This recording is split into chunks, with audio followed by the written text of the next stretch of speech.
Today on the Blockchain Report, Bitcoin's chilling around 107K, probably because Metaplanet's dropping $500 million to buy more BTC.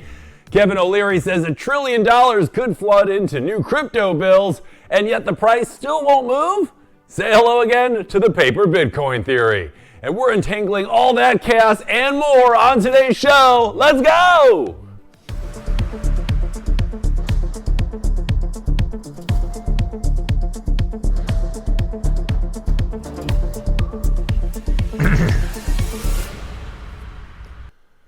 Good morning, my permissionless punks, stablecoin cowboys, and anyone still explaining to HR that yield farming isn't a sexual harassment risk.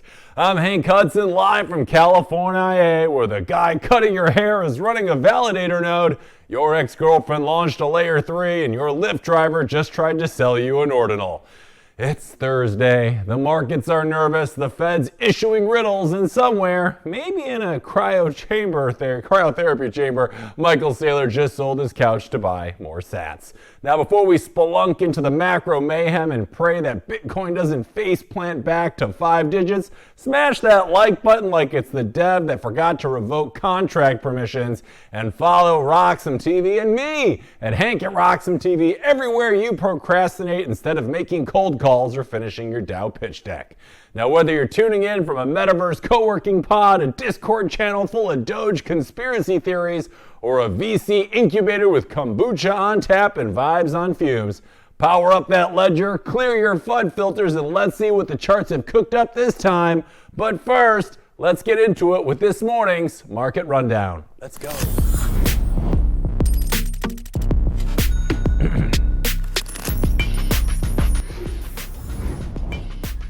All right, it's Thursday. The week is almost coming to a close. Let's see how our numbers are looking this morning. Here we go.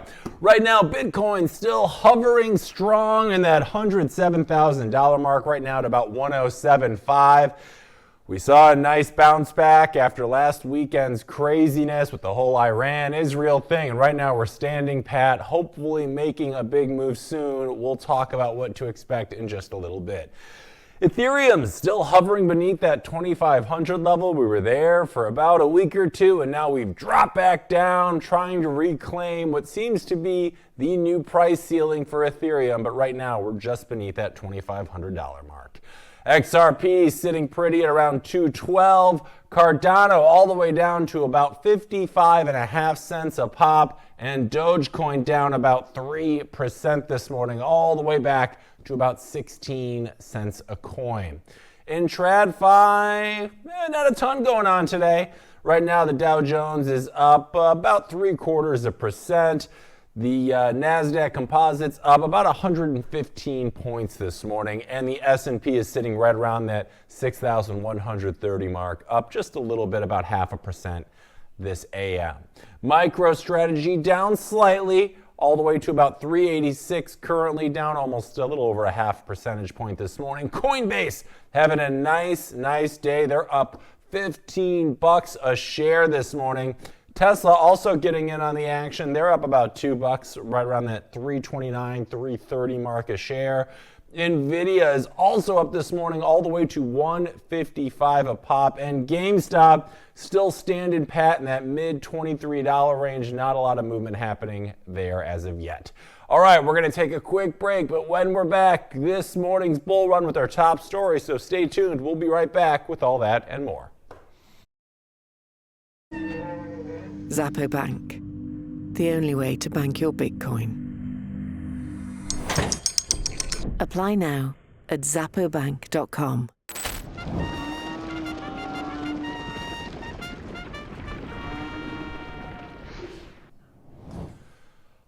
Alrighty, welcome back. It's time for this morning's bull run. We got a lot to talk about today, so let's get into it right now. First up, Metaplanet, once a humble hospitality company slinging pillow mints and room service, has officially rebranded into a Bitcoin goblin hoarding sats like it's smog on a treasure bridge. Now, the Japan-listed firm raised $515 million by issuing 54 million new shares, all to buy more Bitcoin. Yes, they're diluting shareholders faster than a frat party vodka bottle, but hey, priorities, am I right? Yeah, I'm right.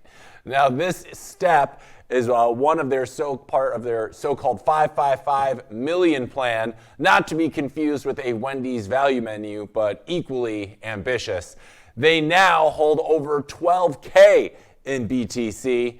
You can see it right there. Their target price, 30,000 Bitcoin by the end of this year and 100,000 Bitcoin by next year and a whopping 210,000 Bitcoin by 2027. You can actually see right here on my screen, that is the Bitcoin Treasuries.net website where you can check out all the biggest movers and shakers with their public Bitcoin holdings. So if we go right there, can we click on MetaPlanet right now, guys?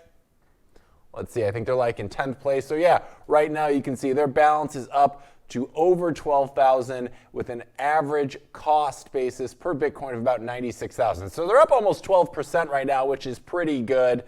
You can also check out how that affects their share value and their overall market cap. So BitcoinTreasuries.com, make sure to take a peek at that. So as we were saying, the price or the target of Bitcoins held for MetaPlanet will be 30,000 by the end of this year, 100,000 by the end of next year, and a whopping 210,000 by the end of 2027. That would actually leapfrog them over Tesla and I believe Mara to put them second in Bitcoin holdings, assuming no one else is going to be accumulating Bitcoin in the near future, but we know they will.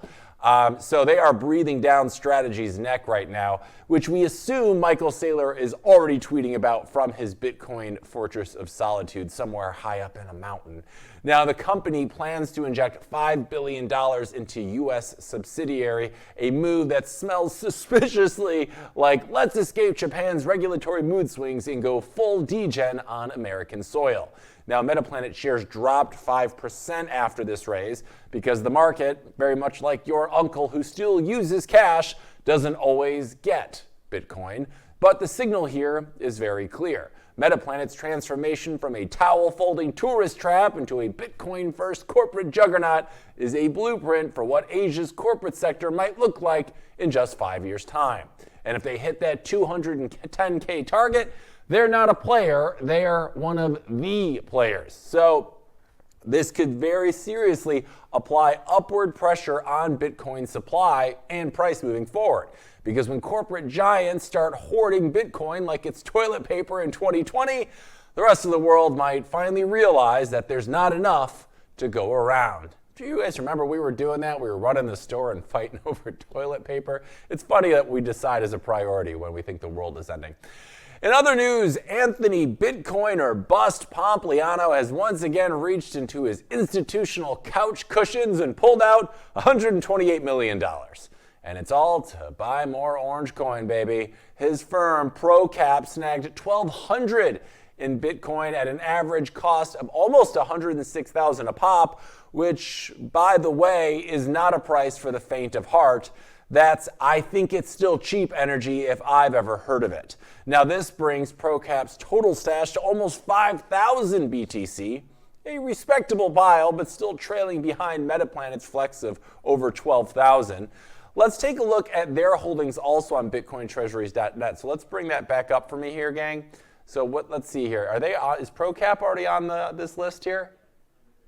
Number 13, yeah, so if you go all the way down, they just started accumulating and they're going at such a speed. I think they had the single largest first accumulation for a Bitcoin treasury company in the short history of companies doing this, aside from MicroStrategy, of course. So right now you can see they're at nearly 5,000 in total Bitcoin holdings. I'm pretty sure that average cost number is not correct. If it was, they would have a profit loss of 507,000. That'd be pretty good. I think we could all agree that that sounds like a worthwhile investment. But that clearly has not been updated yet, so we're going to ignore the rest of this page for now. But this was a recent buy, and BitcoinTreasuries.net is updated every day, so make sure to check it out. This was just a one-off right here. Now, Pompliano's message with this most recent buy is loud and clear. If you can't beat it, you buy it. The purchase was partially financed by Columbus Circle Capital Corporation, a name that screams your uncle's hedge fund that bought the top. But in this case, they might actually be right. This isn't a hodl, gang. This is a corporate arms race. ProCap, as we just saw, is number 13 on the leaderboard of corporate Bitcoin holders. But if they keep up this pace, they'll be in the top 10 faster than your altcoin rug pulls.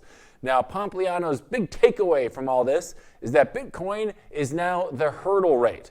Or in other words, if your investment doesn't outperform Bitcoin, why even bother? Which is exactly the kind of logic that will send TradFi into a cold sweat. Because the moment more firms adopt this mentality, the bid on Bitcoin becomes permanent. So the question is, will ProCap flip Metaplanet anytime soon? Soon, probably not yet.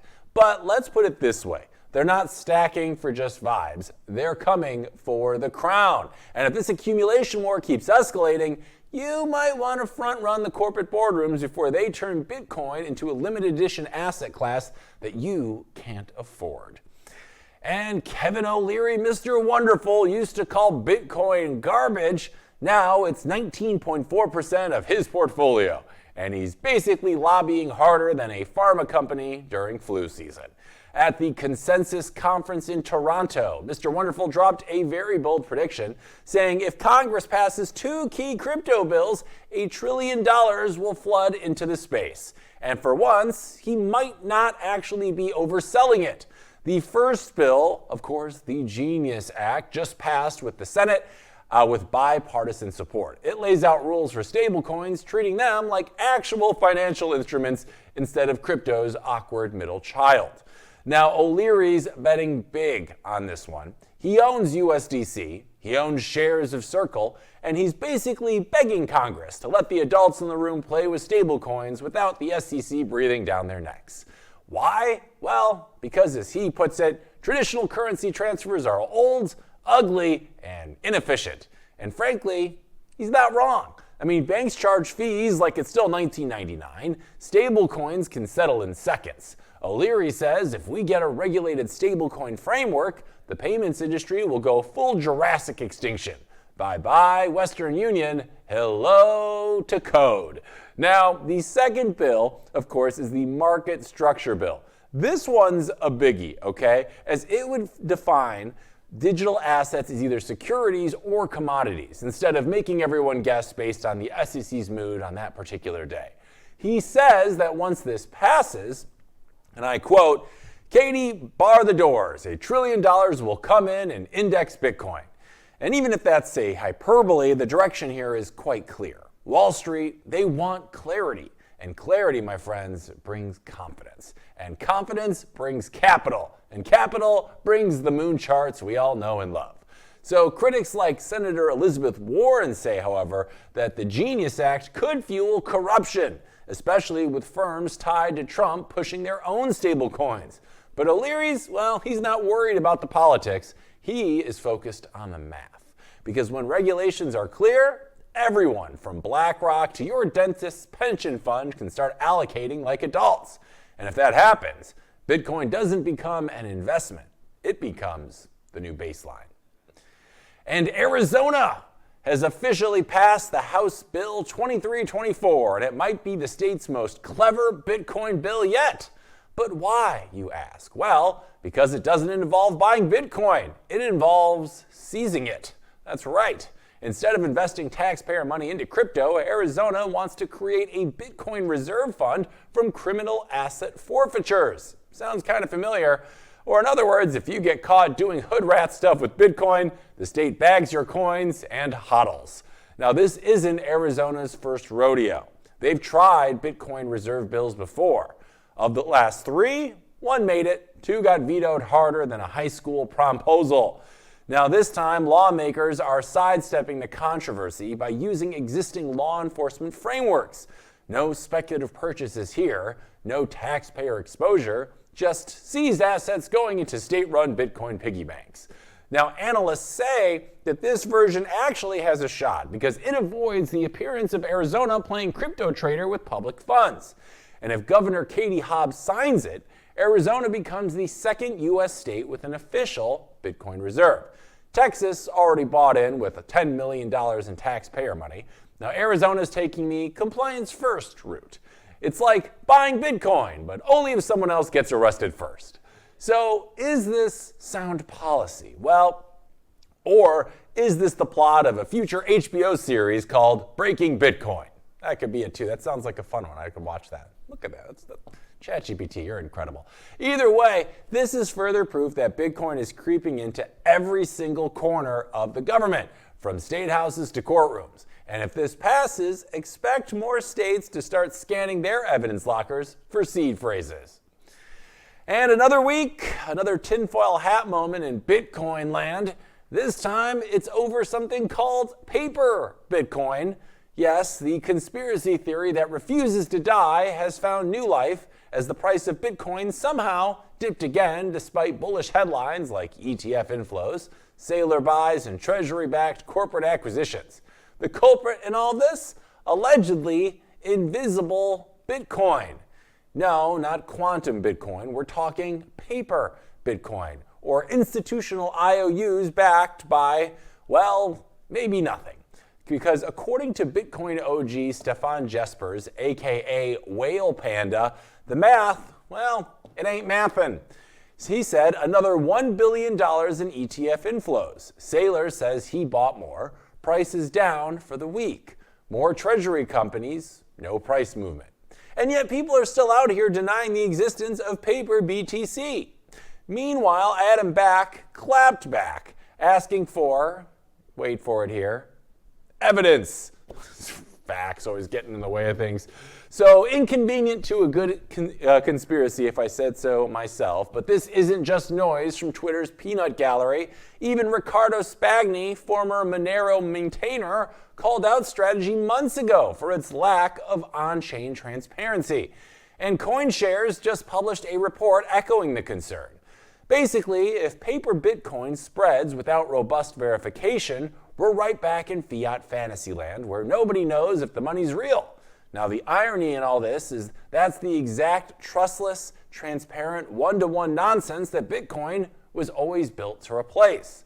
Now, Metaplanet, bless their bleeding hearts, does offer some semblance of transparency, but as CoinShares bluntly puts it, no other treasury companies adopting Bitcoin allow their holdings to be verified on-chain. So, while Bitcoin maxis scream, not your keys, not your coins, the corporate world's yelling, don't worry about it, which is just great. Now, if this keeps up, we won't just need ETFs, we'll need FBI warrants. So stay orange, stay auditable, and for the love of Satoshi, guys, show your receipts. All right, we're taking a quick break. I'm doing a lot of talky, but when we come back, Michael Saylor explains his plan as to how Bitcoin gets to 21 million in 21 short steps. You'll want to hear about it. Stay tuned. We'll be right back. Blockchain Report after this. Security matters. Zappo Bank, the only way to bank your Bitcoin. Apply now at zappobank.com.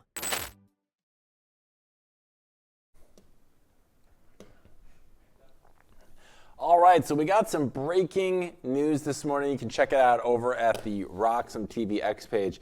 It looks like the Director of Digital Assets says the U.S. is committed to passing the Bitcoin and crypto market structure legislation by September. So I know that's the end of the summer, guys, but that's exciting news. As we know that more real concrete guardrails and legislation that we can get in place in this industry, the faster we are going to see more institutions jump in on the BTC bandwagon, and also retail traders as well. We need to see these guardrails put in place so that people feel more and more comfortable understanding that, listen, Bitcoin is the asset of the future. It is part of the monetary revolution that is happening right before our eyes.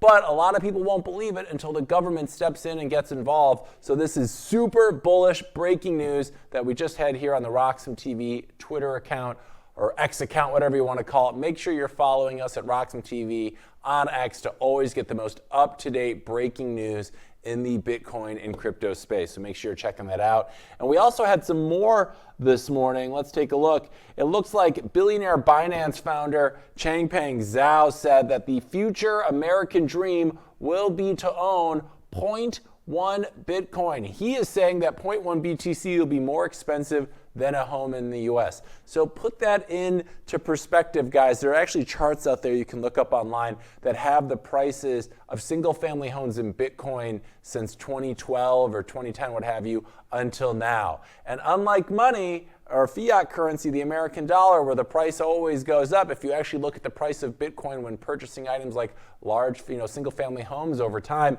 that price in Bitcoin goes down. It's gone from several, hundreds of thousands to millions back when it first started, to a couple hundred. Now it's just a couple with the price at over 100,000. So 0.1%. So let's say the average single family home is 500 grand. If you only need 0.1 of a Bitcoin, that means, CZ sees that price of Bitcoin in the future being easily in the millions. So 0.1, this is a scarce asset. It's a deflationary asset. There's only 21 million ever made. Make sure you're getting your piece of this pie before you're all priced out of it. We're already seeing it happen. It's the fastest appreciating asset in the history of mankind. So make sure you're getting your piece of that sweet Bitcoin pie. All right, let's make it back to the bull run, guys. We got more stories. Roll the stinger, please.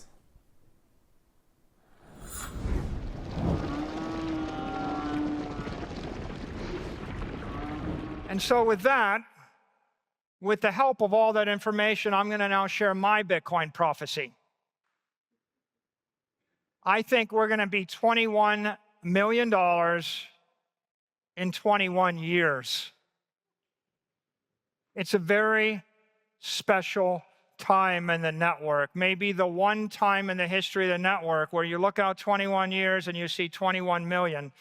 Specifically, I expect 21 million coins at a $21 million price in 21 years, and people ask, how's the network going to grow? It's going to be growing at 21% in 21 years. The volatility is going to be 21. This is all, the only number you need to remember is the number 21.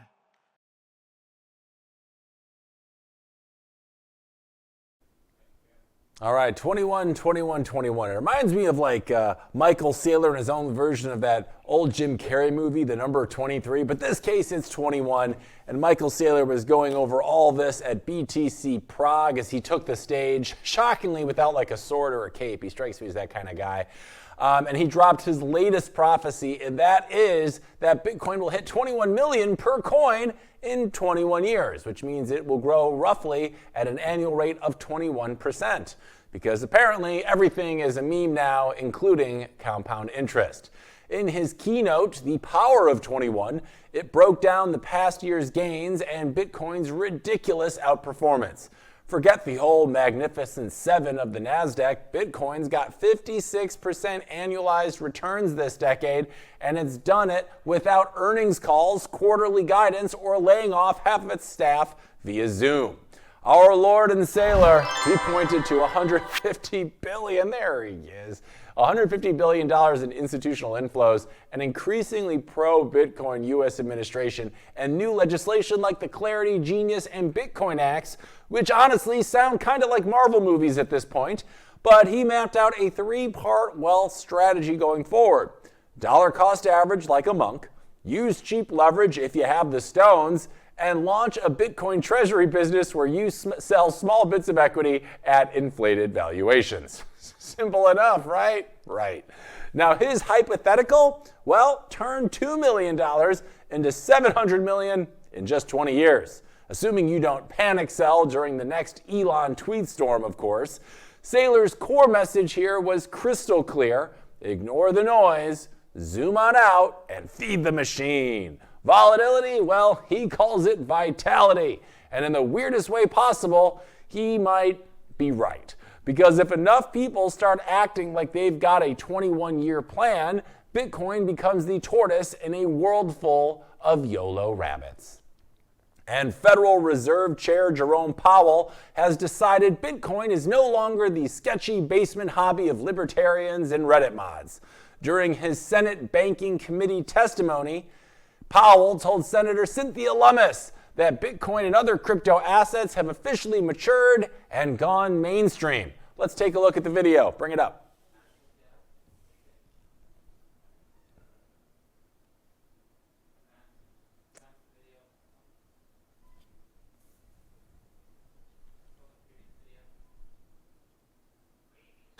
if you go back, that's a couple of years ago, that was the period of high-profile failures and fraud and that kind of thing. And what's happened is, I think, the industry is maturing, our understanding of it is improving, and in a sense, it's becoming much more mainstream. So all of us are revisiting, the things that were done during that era. And I think the current view is that, that it's appropriate it's always been appropriate for banks to choose their customers and to be able to undertake activities as long as they're safe and sound. Well, thanks, Jerome. And you heard it right, gang. That's America's central banker saying that Bitcoin has officially left puberty and is now wearing a suit. He also signaled that the Fed is revisiting some of its 2023-era policy statements, a time when crypto was treated like a drunk raccoon trying to get into the financial system. Now, one such gem was Section 9-13, which basically told banks that touching decentralized networks was the financial equivalent of licking a subway pole. Now, well, Powell says it's appropriate for banks to choose their own customers, including crypto firms, as long, of course, as they manage risk, which is Fed speak for we're not going to fight this tidal wave, but we'll pretend to regulate it. And for once, that's actually a good thing. This evolving tone, it matters, okay? Because if the Fed treats Bitcoin less like a threat and more like a permanent fixture, it signals institutional comfort. And institutional comfort is code for the buy button has now been unlocked. As that regulatory fear fog lifts, expect more banks, funds, and boomers to pile on into Bitcoin. Because when Powell starts calling crypto mainstream, the smart money starts listening. And according to Joe Burnett from Semler Scientific and formerly Unchained, the hottest trend in corporate finance isn't ESG fluff or AI token grifts, it's Bitcoin. Hard money, laser eyes on the balance sheet, baby. In an interview with Be in Crypto, Burnett said what everyone not stuck in TradFi denial already knows. Bitcoin is becoming the backbone of the smart corporate treasury strategies. I mean, we're talking 61 companies and counting, from Brazil to Japan, swapping out fiat DK for digital durability. And they're not dabbling, they're overhauling capital structures. Not we'll hedge with 2%. No. We're talking full treasury engines built around Bitcoin's fixed supply and cross-border neutrality. Metaplanet, they're buying Bitcoin like it's oxygen. Melius, they're loading on up. Even ANAP Holdings, which sounds like a prescription drug, even they're stacking sats. Now, Burnett says Bitcoin is no longer the what-if play, it's the why haven't you asset. Now, in regions where local currency is basically monopoly money, Bitcoin acts like a financial life raft. And in stable economies, it's a long-term fortress against clown world central banking. But here's the kicker. It's not just about holding Bitcoin anymore.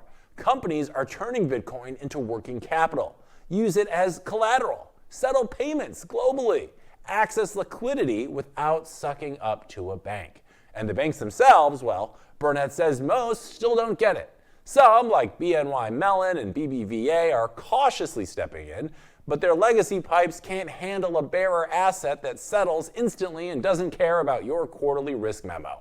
Now, according to Burnett, the divide is definitely growing. Institutions that see Bitcoin as core infrastructure, and those clinging to Swift like it's a comfort blanket. But before you light your balance sheet on fire, there are risks involved. Burnett admits that companies go full send without risk controls can absolutely wreck themselves. If you're funding Bitcoin buys with short-term debt and no liquidity plan, that's not Bitcoin's fault. That's just you being bad at treasury. His fix to all this? Long-term capital, clear internal policies, zero leverage degeneracy. Treat Bitcoin like you treat any volatile, world-changing, paradigm-shattering asset. Responsibly. And Tether's CEO, Paulo Ardoino, recently said the quiet part out loud for everyone, that the future isn't human, it's bots. Speaking on the Block's Big Brain podcast, Ardoino predicted that in 15 years, 1 trillion AI agents will be settling transactions with Bitcoin and USDT. That's right, I said the word trillion. 1 trillion autonomous bots, all with wallets, all sending sats back and forth like high-frequency Venmo gremlins. And no, JP Morgan won't be onboarding these agents because Jamie Dimon still thinks Bitcoin is for criminals and Reddit nerds. According to Arduino, these AI agents, self-running software bots with no human oversight, will be the backbone of the machine-to-machine economy. And they'll need money that works instantly, globally, and without middlemen, which means no SWIFT, no ACH, no banking hours, just cold, hard Bitcoin. Tether's already planning for this future, in fact. They launched Tether Data last year to build open source AI models, and they recently introduced Tether AI, which was designed to enable an unstoppable peer-to-peer network of billions of AI agents. Because clearly, the only thing standing between us and Skynet is stablecoin liquidity. Arduino thinks AI agents will use stablecoins like USDT for most transactions, since it's already the most used trading pair, but that Bitcoin will be the long-term settlement layer. And with Congress considering stablecoin legislation that could supercharge adoption by 2028, this wild future may not be so far off. And if he's right, Bitcoin becomes the reserve currency, not of nations, but of machines. And if trillions of AI bots start buying Bitcoin, you might want to front-run the robots before they decide you're inefficient and obsolete. And our Lord and Sailor Michael Saylor, his company, Strategy, is this close to crashing the S&P 500 party, and he just crashed in the bottom of our screen here. According to analyst Jeff Walton, there's a 91% chance it qualifies by the end of Q2. That's in days. All Bitcoin has to do is not drop 10% before June 30th, which, to be fair, is a bit like telling a caffeinated Jack Russell not to chase squirrels. Strategy, formerly of course MicroStrategy, and currently the largest corporate holder of Bitcoin with over 592,000 BTC in their vaults, has posted net losses in the past 3 quarters, okay? Or has posted, in the last 3 quarters. To join the S&P 500, it needs cumulative positive earnings across 4 quarters. And that all depends on Bitcoin holding above 95K until this quarter's end. And if BTC stays north of that line, Strategy's paper gains show up on the income statement, and boom, S&P 500 eligibility has been unlocked. But if it dips below that, Saylor's invitation to the big table gets lost in the mail. Now, since January 1st, Strategy's been using new accounting rules, ASU 2023-08, which requires Bitcoin to be marked to market. So every move in price gets reflected in net income, up or down. Now, at the time of Walton's video, Bitcoin was trading around that $106,000 level, and he ran the numbers. Since 2014, only 8.7% of 6-day periods have seen Bitcoin drop more than 10%, which means that historically there's a 91% chance BTC doesn't nuke itself in the final stretch of Q2. Let's bring up our media box here, and that probability only gets better each passing day, as we can see on our list here. 5 days out, there's a 92% chance it holds. 4 days, 93. 3 days, 94.5. 2 days, nearly 96. And 1 day, close to 98%. So basically, as long as Bitcoin doesn't wake up and choose violence, Strategy is headed to the big leagues. Of course, however, there's always geopolitics that can ruin the vibe. Tensions between Iran and Israel already pushed Bitcoin below 100K on Sunday for the first time since early May, and at press time, it's clawed its way back to 107K. If Strategy makes it, it would be the second crypto company to join the S&P 500 this year, after Coinbase slipped in back in May.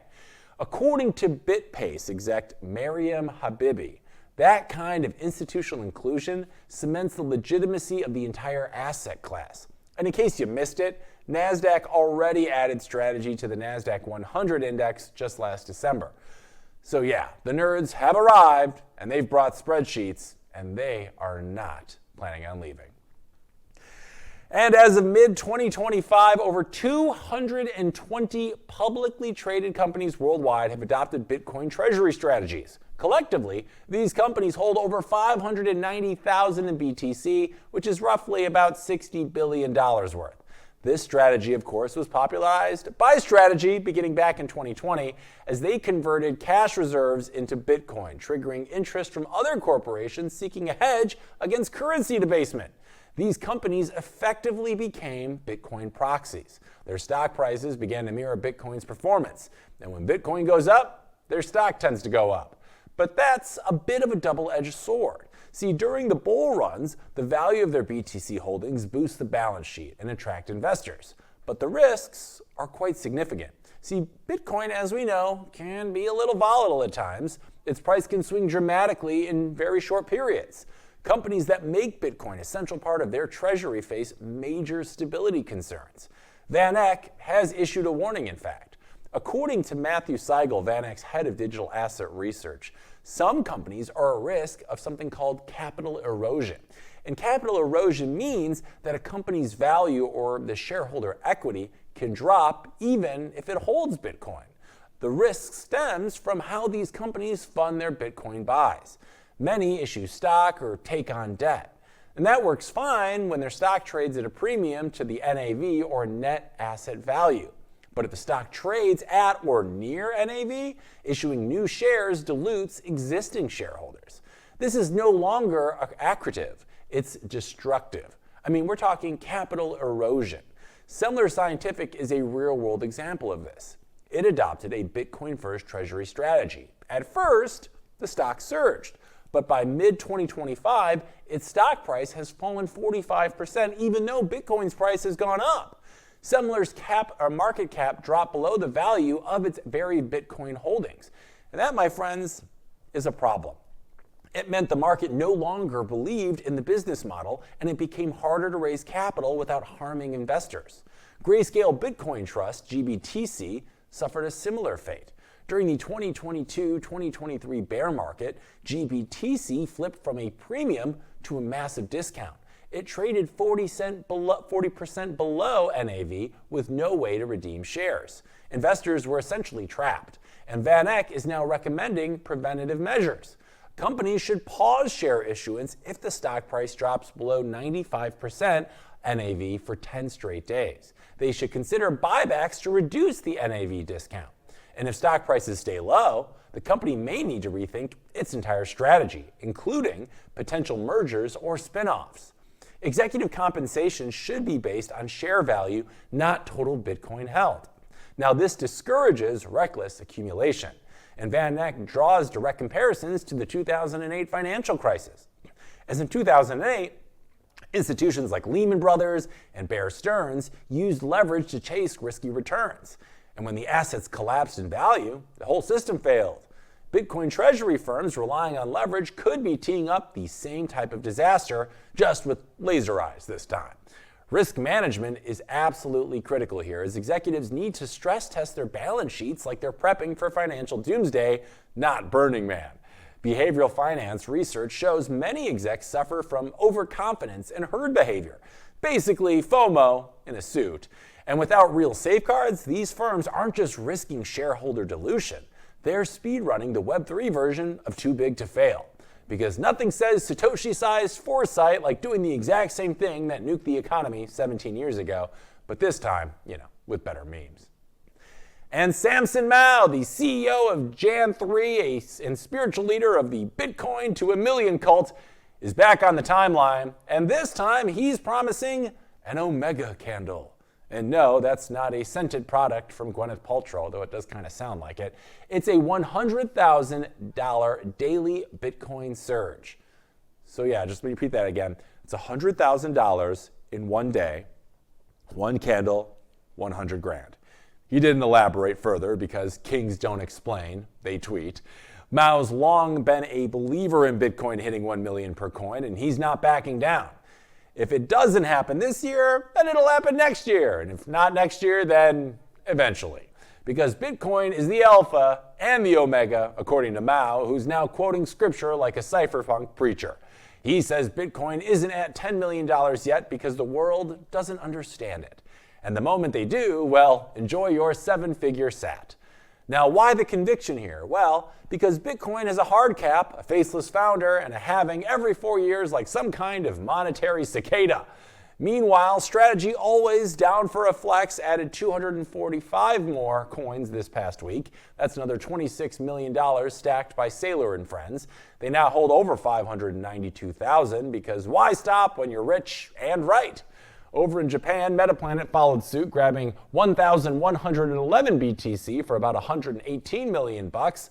Their holdings now total, and wait for it, 11,111 BTC. Seriously, they're memeing with millions now. But hey, we're going to break? We're going to a quick break. We'll be right back after this.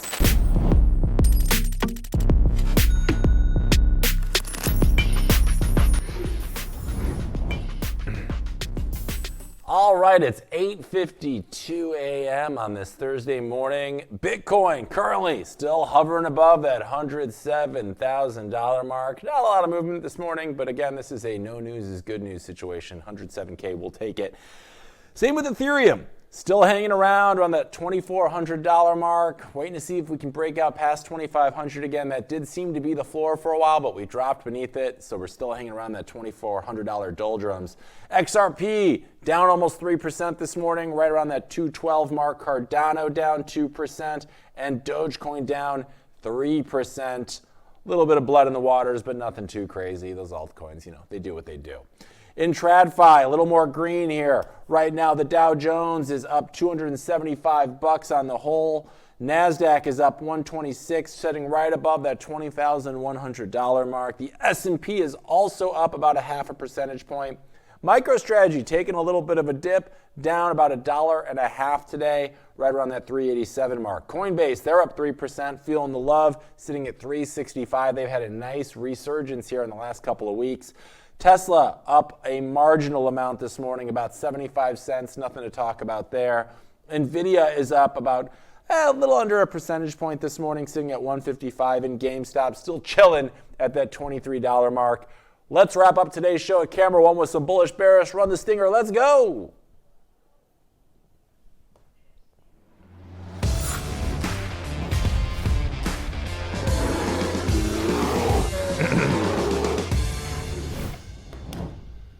All right, it's that part of the show where we recap the top stories of the day and decide if they're making us feel bullish, bearish, or otherwise for the state of Bitcoin. Let's jump on in.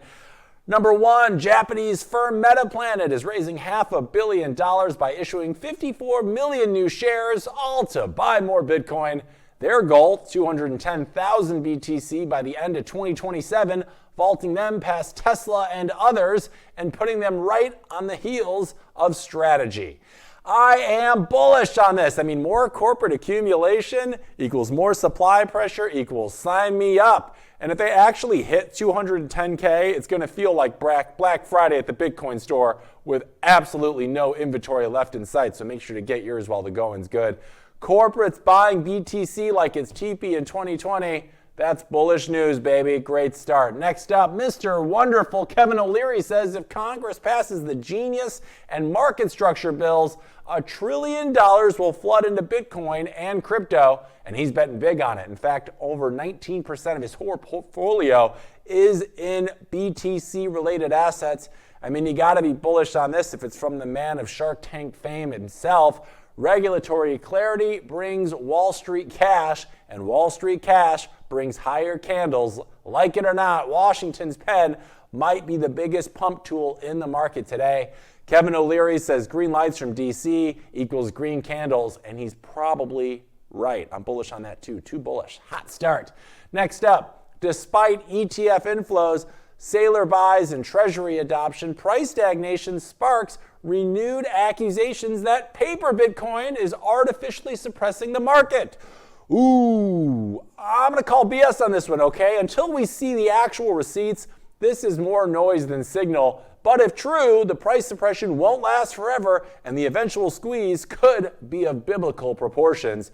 Conspiracies are fun, but this one's just popcorn without the butter. I'm calling BS. Next, at BTC Prague, Michael Saylor mapped out a 21-year projection where Bitcoin hits 21 million per coin, citing compound returns, institutional inflows, and laser-eyed conviction.